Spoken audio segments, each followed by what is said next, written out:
Kızdırmalı da He? kızdırmalı. Ha. Sağlık mı? Hasta işte elim kafasındayım.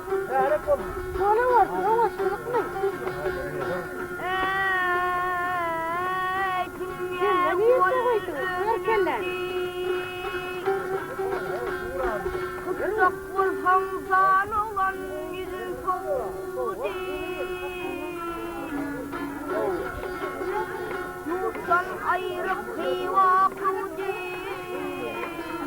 Sudin ağladı. Karakel.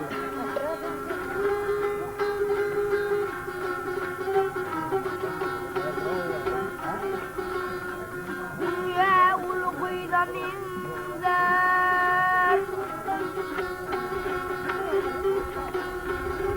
Körkezler zanulan ulibler. Kalbi rahat dermen kaldı alan. Yüzün ağladı beni. Oh. Akma. Hakikaten olsun.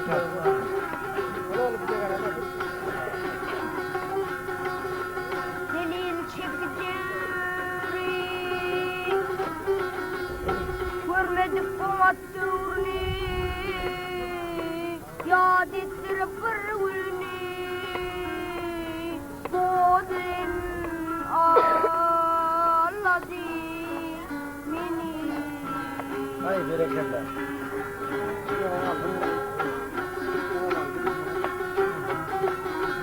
Hadi